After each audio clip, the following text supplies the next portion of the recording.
Cerchi un biglietto aereo? Scegli la libertà di viaggiare come vuoi tu. Prendi il Volo offre un servizio speciale per Dakar. Voli Neus, con partenze da Malpensa, Bergamo, Roma e Verona. Puoi scegliere le date che preferisci, decidere il numero dei bagagli e puoi pagare anche a rate. Inoltre possiamo offrirti anche altre compagnie aeree come Air Senegal, TAP Air Portugal, Royal Air Maroc e tante altre. Per info e preventivi chiama il numero 329 9855 000, anche via WhatsApp. Comprendi il Volo, puoi acquistare il tuo biglietto aereo in modo facile e veloce per un viaggio sicuro e conveniente. Prendi il Volo, scegli la libertà di viaggiare come vuoi tu. CEDEAO lu yàqu ci Afrique de l'Ouest moo ko yàq CEDEAO nañu yem seen place waa ji jël na avion dem fekk leen foofu ñu def seen syndicat chef d'État def seen délégation ñu naan des députés de la CEDEAO ñu ngi ñëw lu seen yoon balaa may dee ñu naan léegi dañuy créer benn force militaire contre les coups d'État yow doo wax ci troisième mandat. Violence que l'organisation sous-régionale tient sa 65e session ordinaire de la conférence des chefs d'État et de gouvernement. Une première participation pour le nouveau président sénégalais, Bassirou Diomaye Faye. Un contexte marqué par la diversité des sujets de discussion sur la table des dirigeants.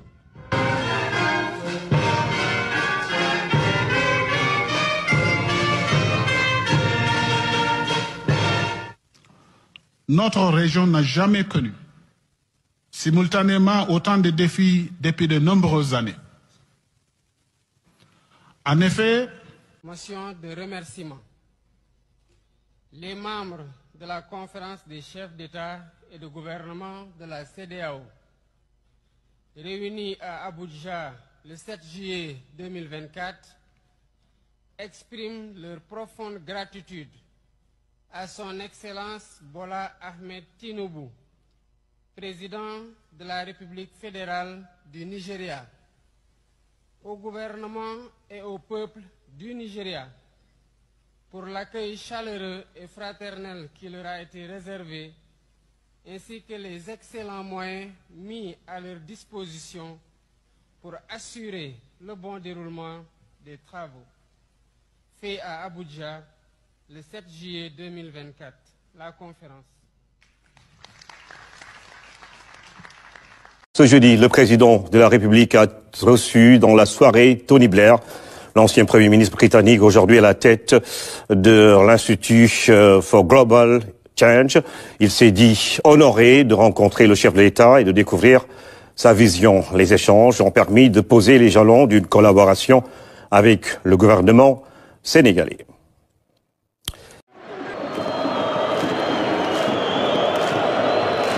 Je veux que les Sénégalais comprennent que Macky Sall ne pense pas par lui-même, ne décide pas par lui-même et n'agit pas par lui-même. Il n'en est même pas capable. Macky Sall se fait dicter des lois. Il se fait dicter des comportements et des actes à poser. Mais il le fait quand cela rejoint ses intérêts personnels. Parce que obnubilé par un troisième mandat, si des gens lui parlent de la possibilité de voter une loi contre le terrorisme, il saisit immédiatement l'opportunité. Mais il a son calcul derrière, et je vais y revenir. Qui sont ceux qui soufflent dans l'oreille de Macky Sall? Il faut que les Sénégalais le sachent. Si j'ai commencé par l'exemple britannique, c'est parce que M. Tony Blair, sous couvert de son institut, qui prétend travailler dans le domaine de la gouvernance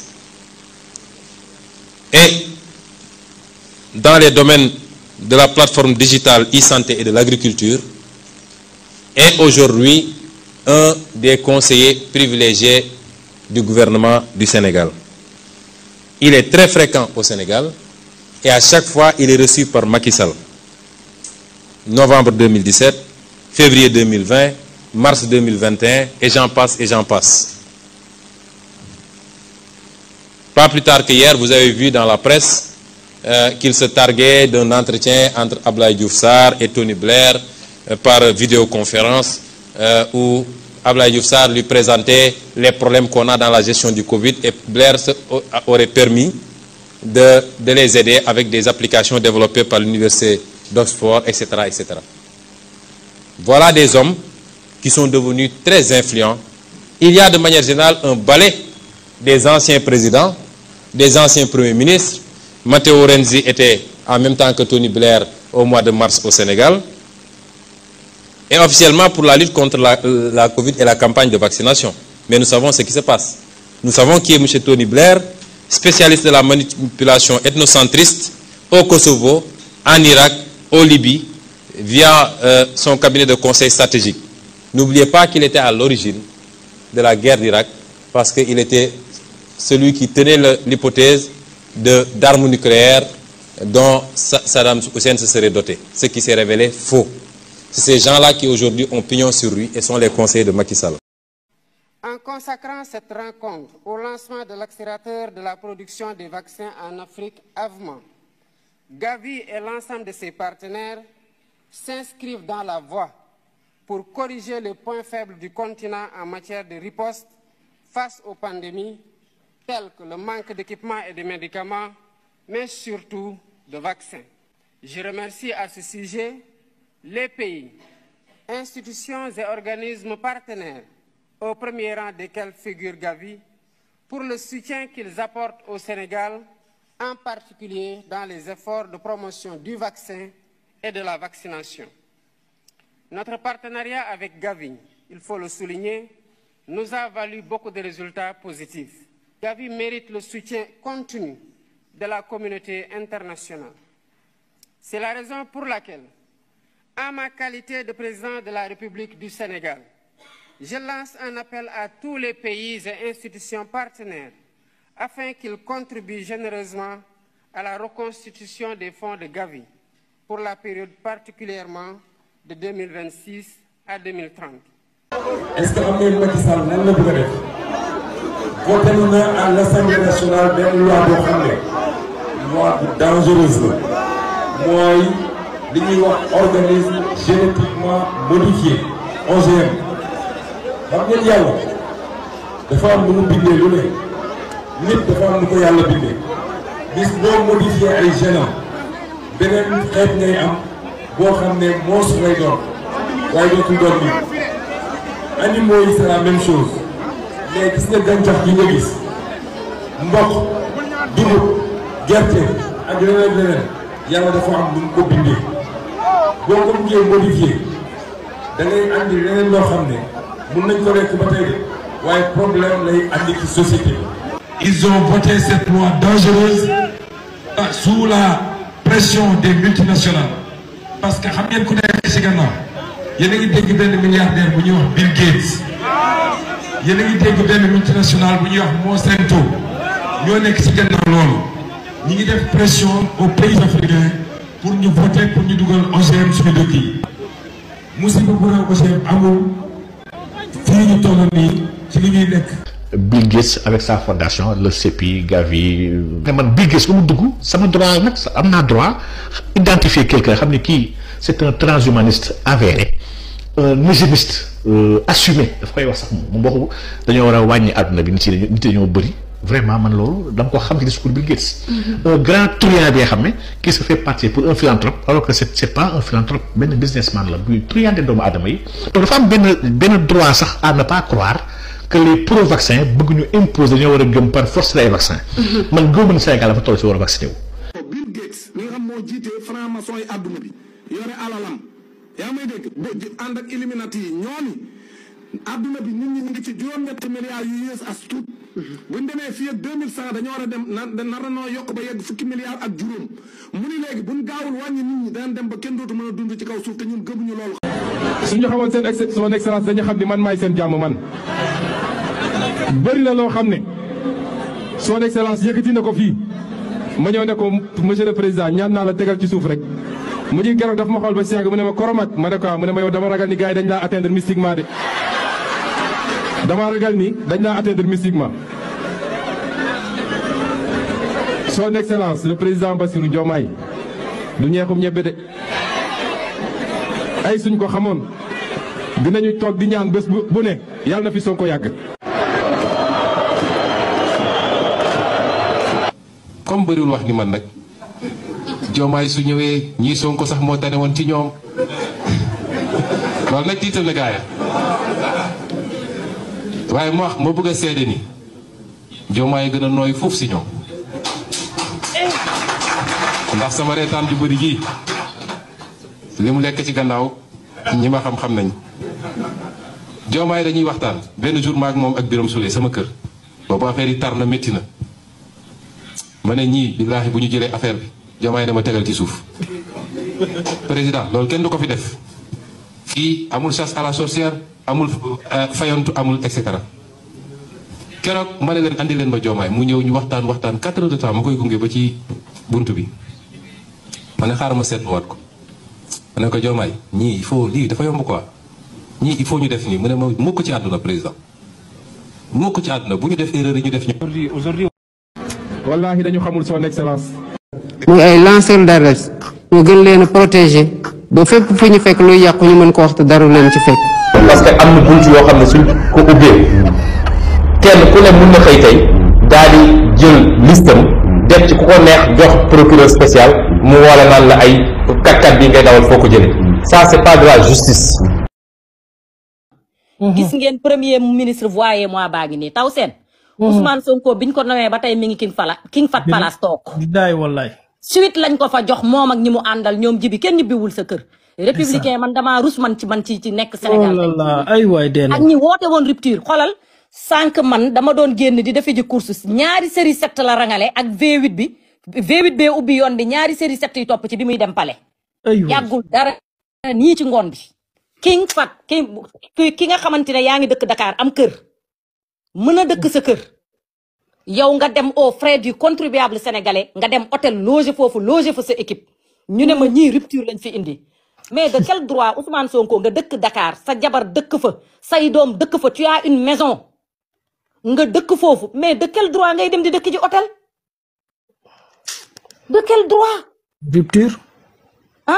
secrétariat général présidence di fay ay frais budul hôtel Azalaï rek King Fahd Méridien président la King Fahd Palace. avec ça ñu ne ma ñii dañu nar a changer dëkk bi ñii ñoo ne nañu boole man ñëw naa boole Diomaye boole naa Sonko amul droit dem King Fahd dëkk fa ñun ñuy fay facture bi da nga ne nañu boole nañu parce que lii mooy mal gouvernance lii moo raw détournement parce que xaalis boobu tey ñuy fayee ay suitu hôtel ñaata malade la mën a fay tey ñaata étudiant la mën a fay seen bourse donc yéen ni ngeen commencé wan na ni que yéen li ngeen di wax nii ay théorie dong la te ci ay théorie ngeen nar a des parce que nee nañu nag cin bu naree neex bu baxee xeen du dëgg. Ousmane Sonko dañ lay laaj yaa ngi fii Pikine Tali Diallo Boudigou Bamba ndox maa ngi nii Caaroy kon ndox maa ngi nii nee nañ def nañ 111 milliards ci ndox mi pour inondation bañ fay amati ñii bu ñu taxawee nañ leen yóbbu assemblée nationale pour ñu défendre dëkk bi ndax ña ngay défendre dëkk bi yow loo ci xalaat yow mi fi ñëw tey gis lii.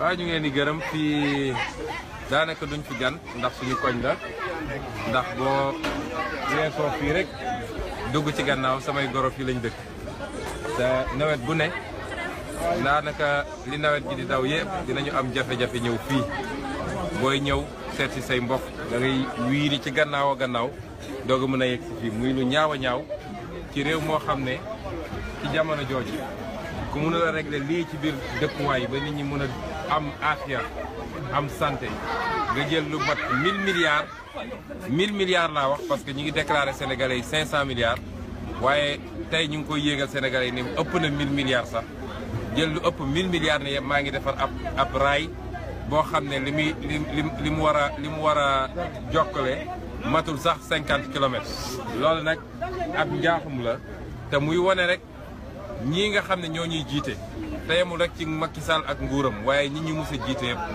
ñàkk a weg gi ñu yàgg a ñàkk a weg seen askan.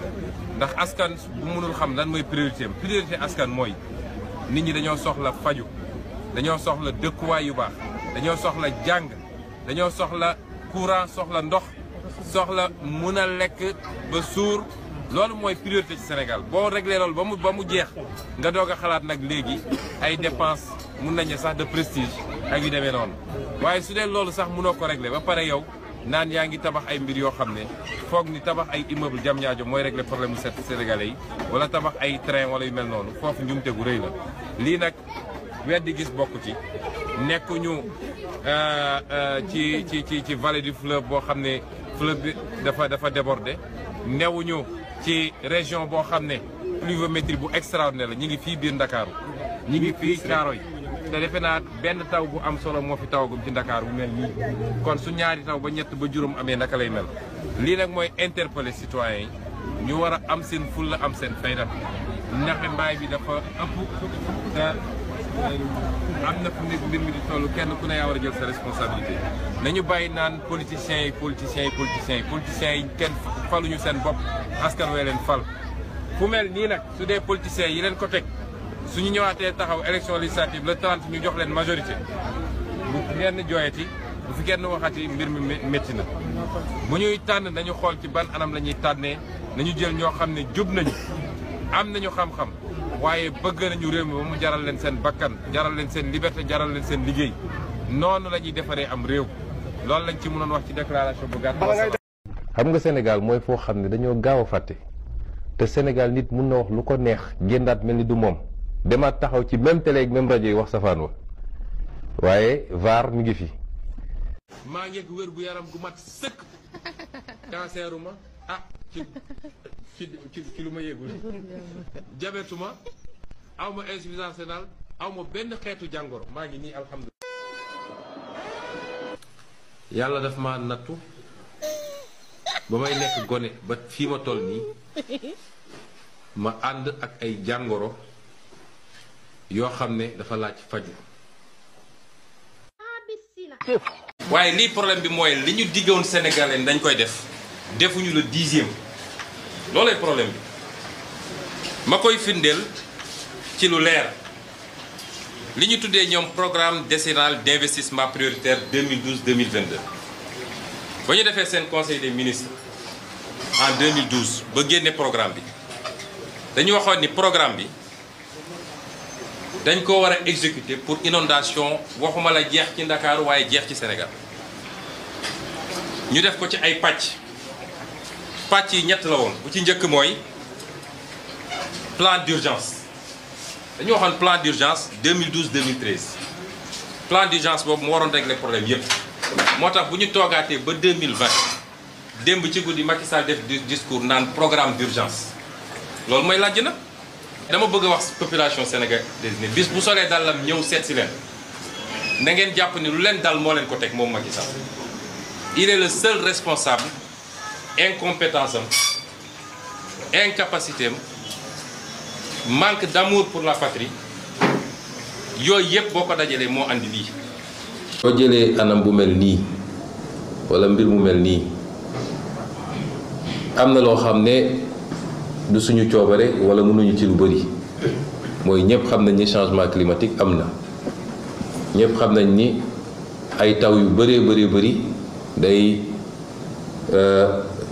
daanu ci réew yi ci jamono ji ñu toll loolu ñun lañ ci mën bariwut waaye man gëw ma ni loolu mooy vrai problème mu inondation yi ndakaaru gi ñu ne ñun yeeroo Casamance gisuñu fi taw bu tax ñuy wax man gisaguma ko fi de problème inondation yi du loolu ñu jàpp ni li ëpp ci problème inondation yi mi ngi jóge ci suñu indiscipline ak suñu càggante commencé ko ci état waaye lenn ci population itam.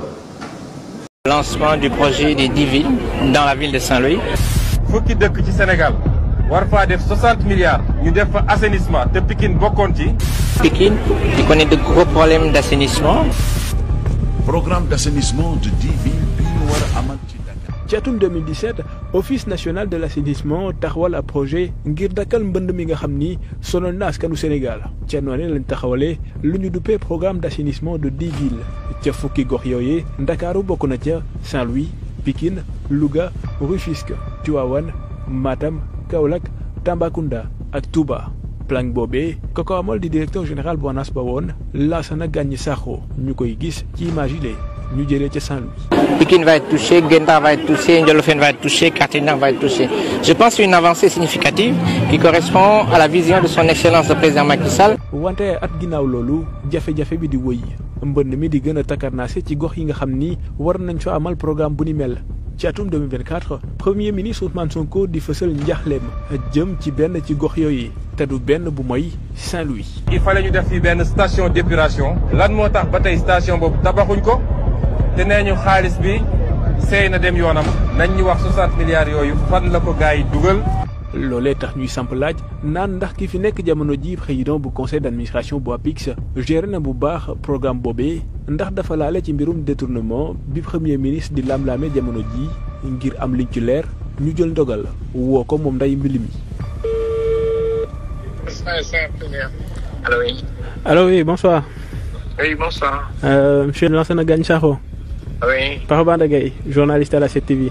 Oui, ça va. Oui, ça va, et vous, comment allez-vous? Ça va, merci. Super. wante mu lànk ni mu tontu ci suñuy laaj. Je ne souhaite pas en parler, monsieur. Hein? Je ne souhaite pas en parler. Vous ne souhaitez pas en parler? Non. ba noppi daal di coupé. lii ndax day firndeel ni moo def liñ koy jiiñ lu ci mën di doon Lansana Gagny Sakho ñu tabb ko bu yàggul dara PCA bu agence de promotion des investissements war naa indi ay tontu ci anam bi nga xam ni noonu la gérer programme d'assainissement des 10 villes noonee nga xam ni la ko premier ministre Ousmane Sonko daal di laajee foofee ca Saint-Louis. yow ci mairie ñaata weer a ngi nii agent yi di grève mais mu mel ni grève amul ci Sénégal kenn fulalu leen ñaata weer agents municipaux yi di grève ci mauvais traitement bi nga xam ne moom la leen nguur bi teg tey mu am impact bu négatif ci fonctionnement mairie yi ndax bëri na lu nit di soxla di aajowoo mairie la koy utijee bëri na kayit bu nit di soxla mairie la koy uti waaye bu ñu toogee ba ñu ne ay weer agent yaa ngi grève léeg-léeg ñu mën a def ñaari fan léeg-léeg ñetti fan bi mujj bi sax ñeenti fan la ça veut dire que ci semaine bi benn fan lañu liggéey mu mel ni yéegaluñ ko seen bopp. Cette problématique. Quelqu'un a soulevé la question de la grève au niveau des collectivités locales. Comment pouvez-vous inscrire dans un texte qu'à chaque augmentation accordée aux gens de la fonction publique doit immédiatement profiter aux agents des collectivités locales, alors que l'État ne transfère pas à ces mairies les moyens qui doivent aller avec? Quelle est la mairie au Sénégal qui peut suivre le rythme? Il n'y en a pas. On ne peut pas continuer à créer des dépenses politiciennes, un haut conseil des collectivités locales qui ne sert à absolument rien, un conseil économique, environnemental et je ne sais quoi qui ne sert à rien, y mettre des milliards et des milliards et... am na yenn institution yi ku ñu fa teg liñ lay fay mun naa ne sax lewut ci réew mu mel ni Sénégal institution tappale yu mel nii lu muy jëriñ réew mi HCCT nga wëlbati ku andi conseil économique et social kenn xamul lu muy jëriñ laajal sénégalais bu ne fii ne ko loolu lu muy jëriñ xamu ko. noonu la ñuy exiger ci jamono yi ñu toll yi fi nekk yëpp te amuñu benn njëriñ ci réew mi wallaahi kenn mënu ma wax conseil économique et social lan lay jëriñ ci Sénégal kenn mënu ma ko wax. lan la HCCT am ban njëriñ la am ci réew mi HCCT man musuma dox ba gis ñu ne lii la HCCT liggéey ci réew mi lu dul ay séminaire ak ay séddoo per diem yooyu yàlla fi jëriñ yooyu yëpp Macky Sall dafa war a am yërmande ci askan wi fa nga def fa ay milliards ñuy séddoo 16 milliards ci bii 8 milliards ci bële 4 milliards ci bii ñuy séddoo yooyu yëpp da ko war a tas peuple da ko war a exiger. lii nga xam ne institution yu amul benn njëriñ la ci réew mi benn njëriñ conseil économique social HCCT ak xawma yan nañ leen supprimer. comme ñun nee nañu assemblée nationale au conseil des collectivités locales ak conseil économique social loolu lépp dañ ko fiy dindi ndax amu fi benn njëriñ lu dul séddoo alalu réew mi. tey bu ëpp na loolu dégg naa ñu naan fonctionnaire nu mu mun a amee lii xam nga nit ñi il faut que ñu wax lu ñu xam. il faut ñu wax lu ñu xam tey bu a été fonctionnaire pendant 36 ans il a été directeur du CARES pendant 14 ans. dont 12 ans plein et 2 ans en tant que directeur intérimaire. gis nga bi ñu demee imprimer parce que li ma lay wax nii dafa am ay preuves dañuy dem imprimer. soo demoon tey direction solde dañu lay imprimer yow sa salaire bi nga commencé liggéey ba bi nga retraité lan nga percevoir comme salaire. pour les fonds communs on a les mêmes trucs dama lay jox ñaari exemple rek les salaires de Tahibou Ndiaye tournaient autour de 90 millions 600 li mu percevoir. les fonds communs qu'il a perçus tournent autour de 333 millions 435. yéen fonds communs yooyu moo leen di may xaalis yéen. waaw fonds communs yi. waaw non bëgguma sax nga dugg ci détail fonds communs parce que on sait. waaw comment ça mais fonds communs yi moo leen di may xaalis. waaw dama lay expliquer rek. waaw en tant que directeur rek soo xamoon un directeur lu muy percevoir ci fonds communs ça c'est des revenus légaux kenn sàcc ko kenn wuruju ko kenn juj njaaju ko. ku mu neex nag nga ne waaw est-ce que war nañoo fay ñii li nangam mais li ñuy fay fonctionnaire impôt sax fayuñu ko lu muy liggéey man maa la ko wax. loolu mun nañ ci ouvrir débat parce que Sénégal nit ñi dañoo foog ni les gens sont fragiles. parce que mun nga toog rek jël benn catégorie rek wala nga am sa benn journaliste rek ni ko bindal ma mu toog bind ci nit ba lu ko neex. am na régime buy doog a egsi parce que lii nit ñaa ngi koy dund depuis des années. xanaa kay dinañ may tuuti régime bi doog a egsi.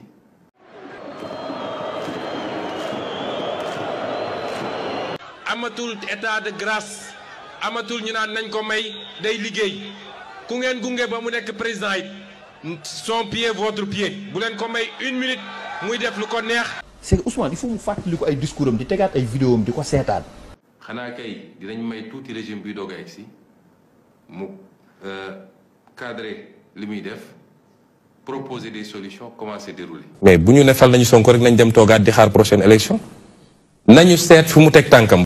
yenn problème bi mu commencé am gis nañ ñenn ñi ne way waxuñu ñu woon lii war nañ ñu et cetera déedéet. ci njëlbeen ba Sénégal dañu war a arrêter fal nit jox ko chèque en blanc dem toog di ñaxtu nit ñu sommes en démocratie. Karim man li ma wax man la engagé man dafa may sonal trop te damay wax rek xam nga nit ku nekk sa bàmmeel ngay taxaw say wax.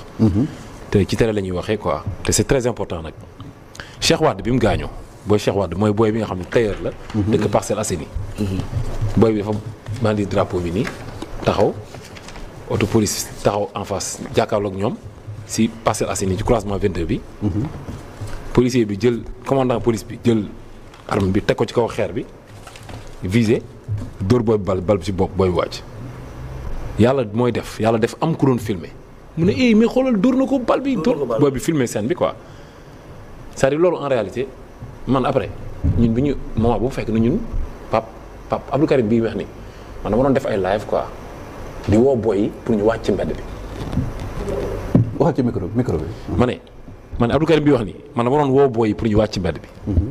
di def ay live yoo xam ne live bi dafa ay 45 minutes wala 30 minutes bu ñu arrêté Ousmane Sonko quoi.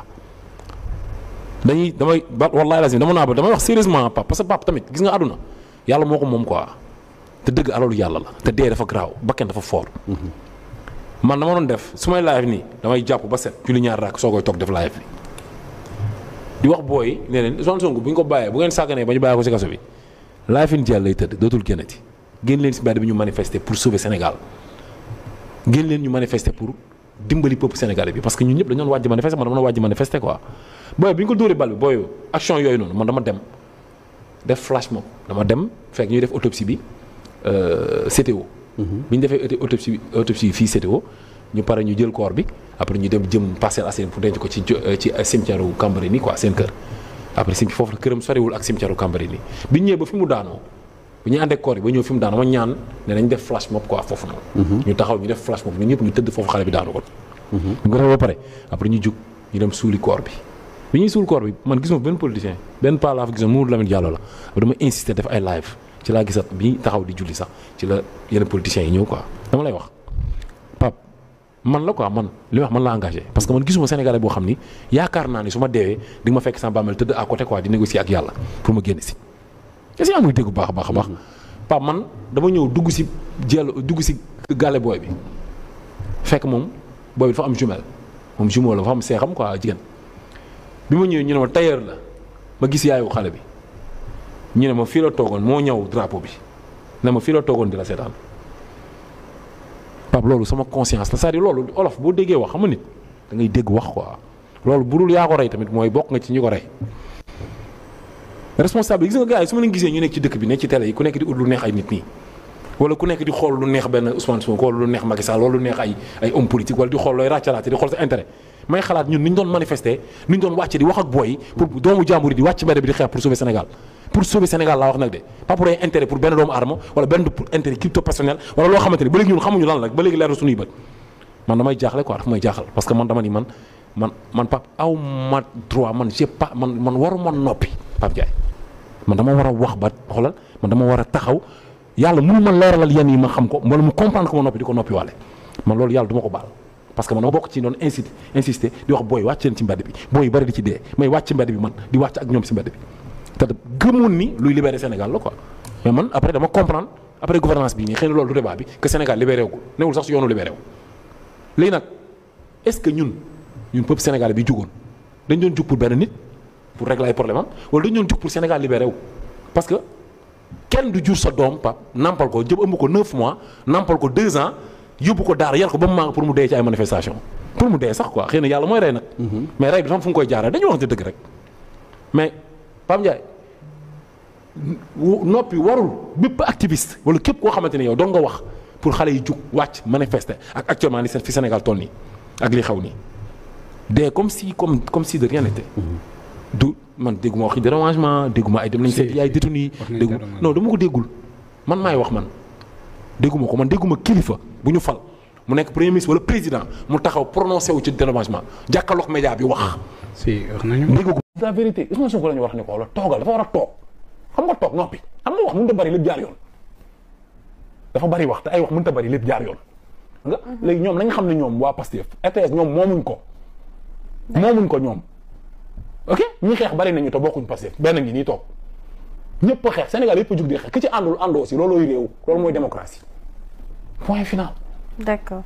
am na solo. xam nga moo tax Ousmane Sonko bi mu demee foofu noonu bu amoon ay mbokk wala ñu koy wax dëgg rek yaa ko lan nga fay uti lu mu fay def Ousmane Sonko lan la doon def Colobane yàlla am nga ci xalaat lu mu fay def Colobane dañoo war a jóg foofu ñu nekk noonu foofu loolu mënul continuer dañu war a fexe recenser ñi nekk foofu di ambulant xool fu ñu defar fu ñu leen jox ñu nekk fa mais dañoo war a jóg géew waratul continuer di nekk xam nga géew léegi Ousmane Sonko lan la fay def du bàyyi ministre de l'Intérieur mu liggéey mais amul kenn ku ko wax dëgg dañuy bàyyi rek ngay wax rek lan la fay def lan amul lu muy def foofu parce que il faut déguerpissement am il faut ñu defar dëkk bi il faut ñu organiser ko boo voyager da nga xam ne Sénégal dañuy font rek ki nga xam ne moo taxoon Sénégalais yi fal moom mu jàpp ni moom bu demee foofu na régler problème mais dem fa def fa lan gën a indi institution ci bopp nit ñi dem fa wax leen lan du ngeen fi jóge dem fa lan lay yan bâton lay def ci roue ministre de l'Intérieur mais attends nit doo ko jëlee pare di ko fa xastal.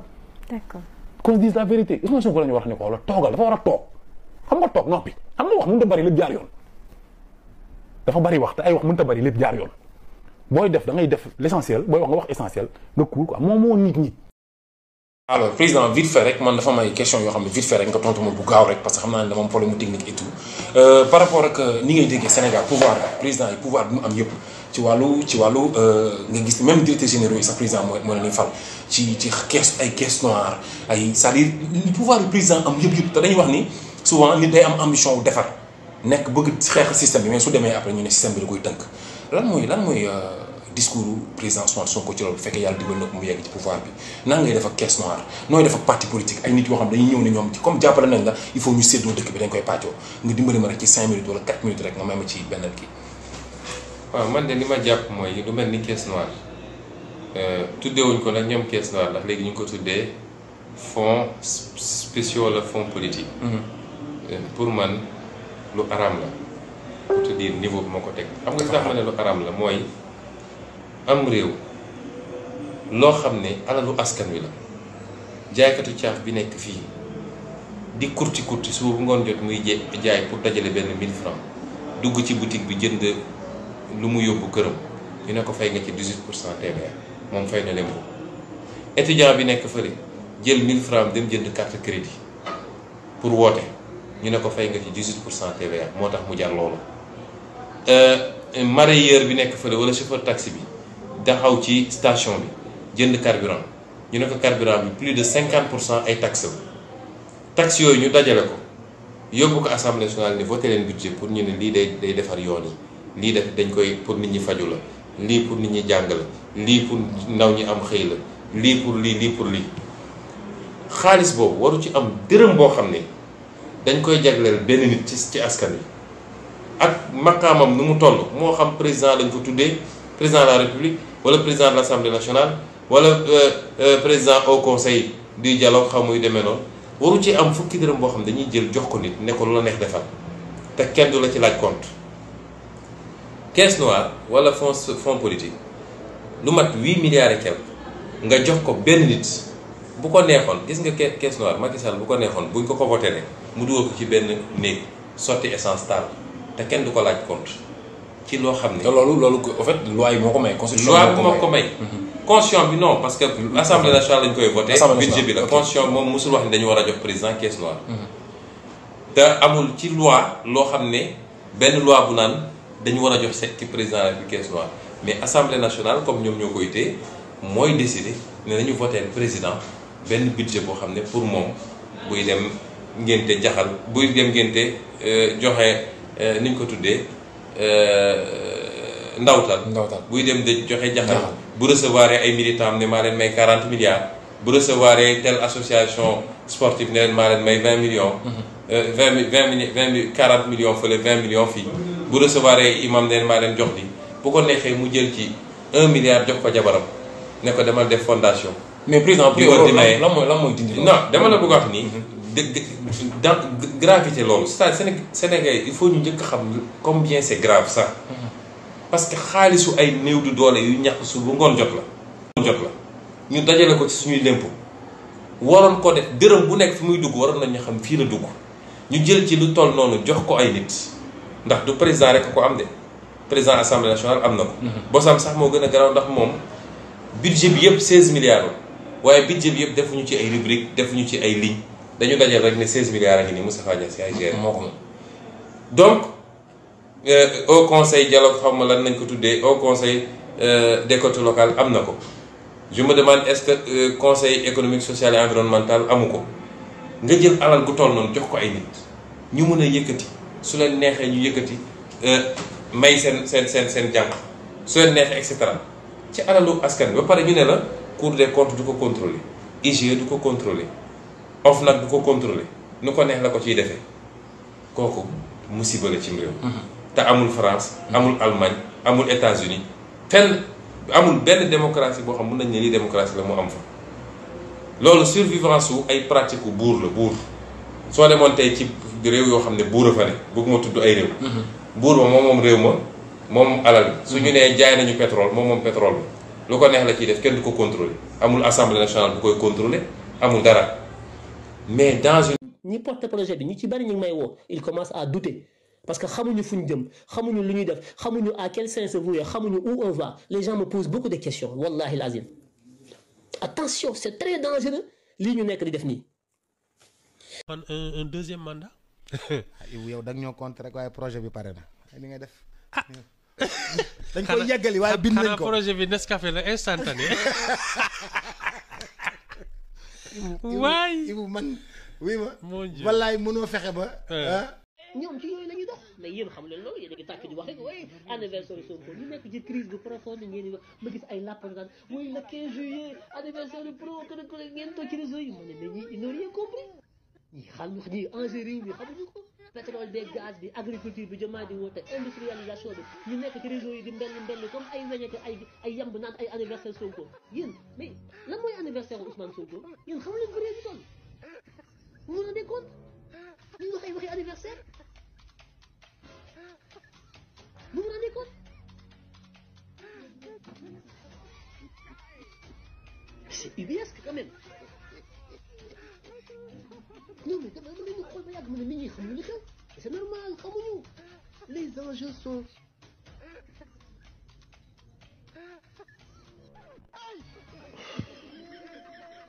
de taille l'heure est grave la crise elle est profonde attention yeewu leen da ngeen déglu di déglu ñi xam ngeen di déglu dafa ay mbell gi nekk ci réseau yi waaye ko fecc ak seen yëfu laptop yi arrêtez-moi ça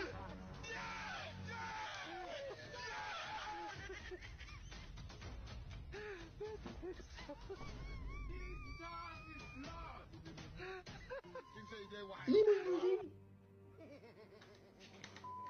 On a une loi de finances à faire adopter. On a une assemblée à renouveler.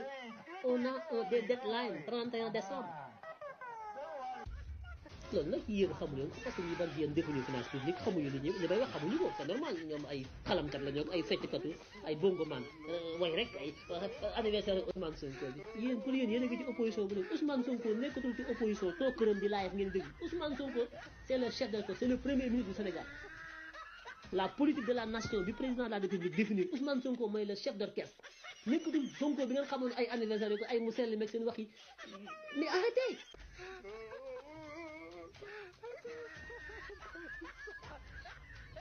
Ousmane est dans la science. Ousmane est désormais dans la mise en œuvre. Ousmane est dans la technicité, dans l'intelligence. Ousmane est dans ça. Loolu la soxla ci yéen anniversaire. Vous vous rendez compte? Il y a une crise profonde institutionnelle boo xam ne il faut d'ailleurs foofu laay tëjee que le président de la République Bassirou Diomaye Diakhar Faye prenne ses responsabilités. Bu fi Macky Sall nekkoon coono jeex na bu yàgg am na fulla am na fayda. Pastef seen projet mais projet bi lu bëri daf ci nekk am na ñaata sénégalais ñoo nekkoon biir Pastef mais dañ dem ba si biir ils ont compris il y a beaucoup de choses derrière le Pastef tey li mu posé sur la. Ils ont compris quoi? Qu'est-ce qu'ils ont compris? Que c'est un projet dangereux. C'est un projet dangereux c'est ça la réalité te lii xam nañ ko bu yàgg juge dem Ousmane Sonko capitaine Dièye mais ñun suñu démission dafa tegale vous ne vous êtes jamais posé la question à savoir lu tax man ak juge dem soutenir wuñu Ousmane Sonko. Pourquoi vous ne l'avez pas soutenu? État pourtant yow approché woon nga ci Ousmane Sonko. man dama dem toog ak moom waxtaan ak moom. ma xam ne kii maîtriser wul état dafa am lu bëri lu ma xamul. bi ma demee muy def le lancement de son livre dafa am ñaari affaire yoo xamante ni day dëggalool dafa taxaw publiquement mu ne gëmul la réalité de l'état. L'état a 5 réalités. Ça c'est 1.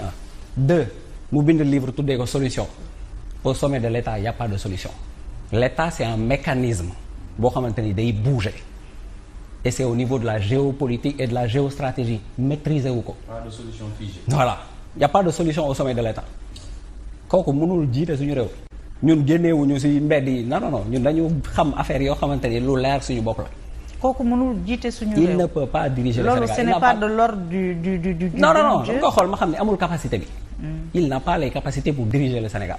loolu dafa leer mais nan ngay expliquer diagnostic bi nga def ci Ousmane Sonko et parallèlement il fut 3e à la présidentielle aujourd'hui c'est le chef de l'opposition. Bon c'est le terme ne va pas plaire à beaucoup de gens mais c'est la réalité. C'est le chef de l'opposition. C'est le chef de l'opposition et c'est quelqu'un qui peut demain se retrouver à la tête de ce pays-là. Donc ñi ko topp ñooñu dañoo réer. Carrément. Ils sont à côté de la plaque. jeunes yi ko topp ña ko topp ñëpp dañoo réer. Ils sont carrément à côté de la plaque. lu tax nga wax loolu. ñan ñoo topp Ousmane Sonko. mais xale yi. waaw heureusement bu nga waxee xale yi. mag yi ndaw ñi.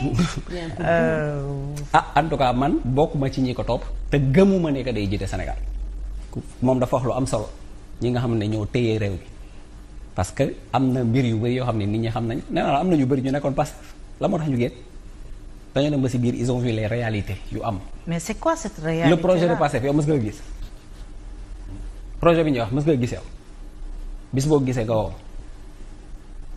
le Pastef n'a pas de projet mais dañu am yeneen affaire yu laxasu seen ginnaaw. mais loolu laxasu lan la du salafisme pur. salafisme pur moo tax sànq li nga wax ñun def nañ plateau fii force occulte c'est le ministre de l'intérieur moo ko njëkk wax bi mu ko waxee lan la nit ñi wax man bi may def ak yow plateau lan la wax Sénégal gis nga avant événement mars yi gars yi dugg nañ fi biñ duggee fii dañoo woo ay nit ne leen dugg nañ ci biir réew mi def leen lu ngeen di def ni ñuy duggee Mali ak ni ñuy duggee Sénégal ak ni ñuy duggee beneen dëkk Burkina du benn Burkina le capitaine Traoré bu mu génnee di wax benn phrase kese la prononcé et pour man ça suffit dafa ne vous vous rendez compte que nous avons presque perdu le territoire les autorités maliennes ñi nekk fii di wax ay le Mali indépendant di yoo amul benn autorité malienne bu ñemee def le tour du Mali amul kenn si ñoom ko ñeme les terroristes sont au Sénégal. Et ils sont portés par qui? Non dafa. La phrase est importante. Les terroristes ñi ngi si biir dëkk bi. Ils sont qui ces terroristes-là? gis nga bi ñuy sauter le verrou de Idriss Déby bi ñu sauter verrou boobu à partir du nord du Tchad jusqu'en Mauritanie lépp màbb na jël nañ lépp wax naa la fi sànq ne la des grandes puissances sont en train de se réunir il y a des choses yoo xamante ni kenn du ko wax télé. ça ne se dit pas mais les terroristes sont au Sénégal ils sont où. la typologie des pays non bu ñu nee terroriste mi ngi Sénégal du koo xamante ni da ngay ne fekk ko marché bi nga ne kii terroriste la dafa am lu ñuy wax la typologie des peuples Sénégal tey dafa am nature géographique am nature sociale la nature sociale du Sénégal c'est un pays à forte imbrication sociale et sociologique ñun diine ni mu mel fii mais ñu bëri ñu ngi fiy tabax ay juma yoo xamante ne da ngay xëy mu taxaw mais demal nga raaj renseignement si juma yi fan la jógee. financé de l'extérieur. voilà loolu ça vient d'où et li may wax ni man dem naa plateau yu bëri yoo xamante ni bi ma waxee li may wax ba pare ay journalistes si boppam ils m'ont pris en aparté confirmer li may wax yëpp toog naa ak ay kilifa yoo xamante ni li may wax nii confirmer nañ moo tax man la suñu état yi dafa am loo xamante ni amuñu ko dafa am benn système boo xamante ni te 2024 loolu mooy téye suñu dëkk. au plan géopolitique. Idriss Déby bi nga wax. ak Blaise Compaoré. ñaari pan yooyu bi ñu daanoo. ci la Mali gën a sonn. c'est vrai ci lañ gën a jege si. booy nekk président d'un pays. da ngay bokk ci 4 communautés. communauté de culture. communauté de foi. communauté d'intérêt ak communauté d'équilibre. loolu moo tax Blaise Compaoré mi mu wax ni. ñaata année la nekk à la tête du Burkina. il y avait pas de terrorisme. voilà dafa wàcc dëkk bi jaxasoo. parce que le nouveau président est arrivé il a rompu le pacte. moo tax bu ñuy wax affaire état du caaxaan. mais xam nga Dieye aussi wax bi bu bëree symbole mën na am nit ñi duñu comprendre. les gens peuvent être perdus. waaw léegi y a deux choses aussi. les terroristes sont.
Voilà. Mais c'est la moindre des choses. Ousmane Sonko, comment il peut venir à Guédiawaye me traiter de voleur? moom on l'accuse de violeur. ñëpp man bañ ma accuser ne dama sàcc. quand même j'ai eu la dignité et le courage dem répondre police répondre OFNAC répondre juge d'instruction ak nit ñi lu ñu ci mënti wax. dem naa répondre police def naa fa 7 heures de temps OFNAC jaar naa fa ñetti yoon bu ci nekk def naa fa lu ma juróom benn waxtu te ña ma doon interroger xawuma leen xamaanuma leen juge d'instruction dem naa fa mais moom bu amee jom bu dee li muy incarné dëgg la ci moom mais buñ ko signé ne dafa accusé ne dafa yàqataan xale muy Adji Sarr dafa war a am jom dem répondre di weddi loolu waaye ni muy jëfee tout montre que lañ koy jiiñ mooma mais est-ce que yaakaar léegi nag mënuñ la jiiñ yu bon yooyu yu ñaaw yooyu après ngay ñëw ci ay gor di leen naan ay sàcc la ñu non xam nga nit ñi dañu dul comprendre lu bëri. ok xam nga affaire 400 000 yooyu c'est même une dérision mais en réalité ñun sax ñoo ameel Aliou Sall 400 000. danañ leen système bi xeetu saay-saay bu ne ma nga ca bu leen jàpp rek ni saay-saayu politiciens yi la saay-saay bu mbubboo diine li ngi ci dégg ngeen barki démb kenn kuy wooye boppam kilifa diine nga xam ne peut-être ñi fi gën a jeune du ñu xam histoire am waaye ma fàttali leen ni moo fi créé woon parti bu tudd Hizbullah te day jël nguur gi par force imposé diine ba say wax tëj ko kaso mooy koo xam ne su demee Iran ne leen chiite la mbëkk leen ñu jox ko ay milliards mu daw bu demee Arabie Saoudite ne leen wahhabite la mbëkk leen ay milliards ñu jox ko xaalis mu daw bu demee ci Xadafi ne ko yow sëtu yonent nga ban sëtu yonent la mbëkk fa ay milliards daal di ñëw toog mooy koo xam ne lu mus a nekk complot ci Afrique ak lu mus a nekk complot ci Sénégal loxoom a nga ca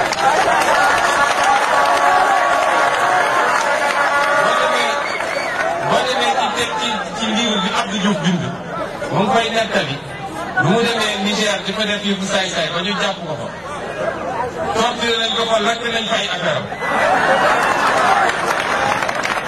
ñooñu tey benn échantillon rek ci mbir mi ñooñu tey ngeen di dégg ñor seen làmmiñ di mbir-mbir parce que dañoo njortu ni seeni intérêt barki démboo ñaar rek dañ ma andil ay kayitam fii la dose rek 2011 ndax na fi Abdoulaye ba mu jox ko 165 hectares 1,650,000 mètres carrés ñi ci nekk ñëpp mënoon nañ ci am kër teguwul ci dara lu dul njuuj njaaj ak maguy parce que du ci mérite di wax nag ni ñëw fii toujours ni mu nekkee nii dafa am plaisir bu rëy buñ ci am parce que Ahmed Khalifa Niass ñoo ngi ko doon suivre boobu duggaguñu ci politique mooy koo xam ne kenn nattablewul dimension intellectuelle am maa ngi koy wax sànq bi ñu weetee nii balaa may dugg politique depuis ay année 2009 tey sama ordinateur su ma ko andi woon am na benn chemise bu ma ubbi tuddee ko Ahmed Khalifa Niass lu bëri li muy bind ci ay contribution ay article maa ngi ko wax léegi benn bu mu doon ci finance internationale ma toog ne waa góor gi moom lii lépp fu mu ko xamee donc ñëw seet ci ku mel noonu nga xam ne ci wàllu xam-xam xalaat ak xel li amul kenn koo xam ne di nga am xel ñaar ci Sénégal c'est toujours un plus muy loo xam ne it am nañu yaakaar ni dina ubbi bis ni ki tey beneen buntu beneen dimension ci relation ak collaboration ndax sànq maa ngi koy tooñ ne ko nangul lañ la ni patriotisme yaay bàyyam ci Sénégal ndax 2000 nga créé parti askanele dàkkantele ko patriotisme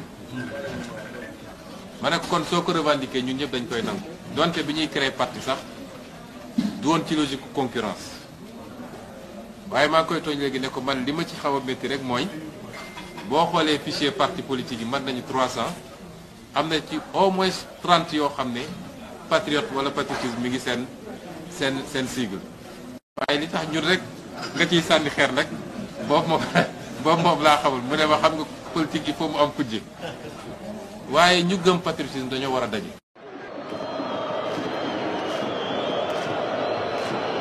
Macky Sall defe naa dafa gëmul yàlla moom ci boppam. ragal yàlla mooy ñàkk a teg sa tànk Sweet Beauté loolu mooy ragal yàlla dëgg. man ba may nekk gone ba fii ma toll nii. ma ànd ak ay jàngoro. yoo xam ne dafa laaj faju. Adji Sarr dafa mën a faj. moo ma jaaxal na. taxaw Jeune Afrique nekk fa wala monde diplomatique wala nu mu tudd RFI soit ñoom dinañu génn wala man duma fa bokk parce que man tubaab ëpp ma ful la. décision boobu nga jël fi mu toll. man nii moom laa jël.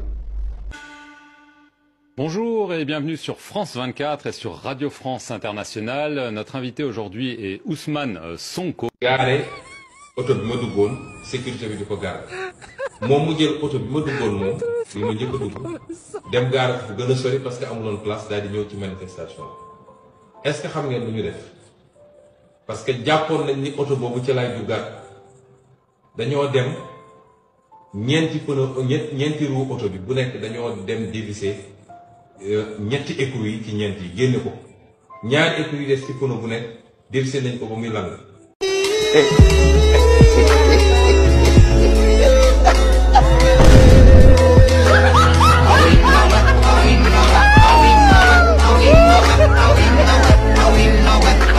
maa ko sauvé de moom fu mu jullee war na maa ñaanal. ah maa ko sauvé. ba nga génne te discours ba fekk na ca jamono. su ma bàyyi woon gone yi. waaw ñu continuer lañ doon def. tey moom dégg naa taxawal lañ ko sax avion. ñett tubaab bi ne ko foo bëgg a dem mu ne Côte d'Ivoire. ah waaw. jamono jooju Macky Sall.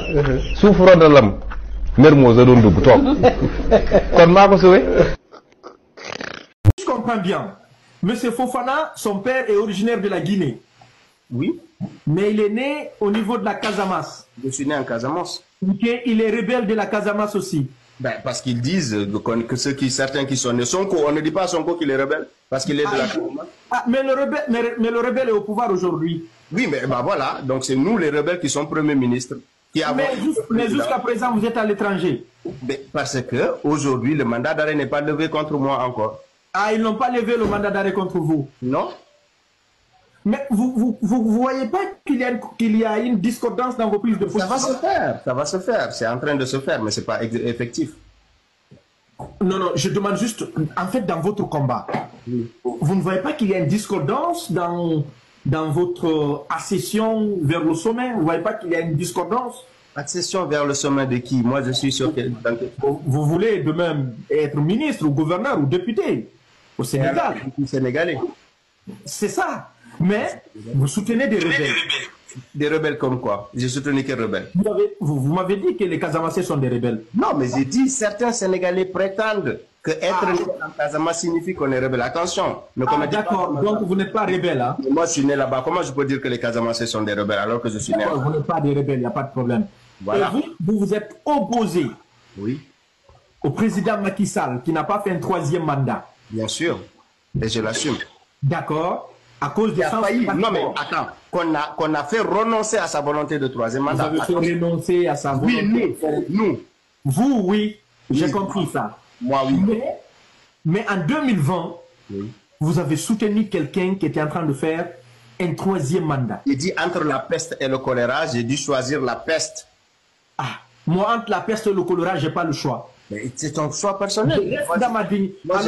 C'est ça la différence. C'est ça la différence entre les vrais panafricains et les panafricains de façade. Je ne dirais pas vous. Vous êtes panafricains de façade.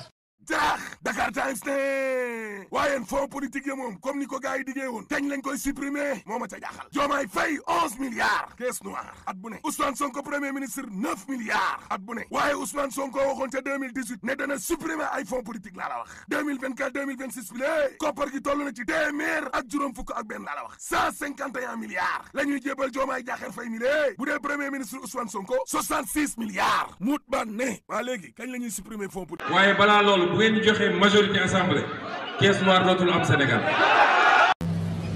yàlla na yàlla musal nit ci pouvoir pouvoir ak xaalis boo ko joxee koo xam ne xajul ci boppam mu indi def musiba na ngeen seet loolu bu baax xaalis am na ñoo xam ne bu ñu ko bararee rek dof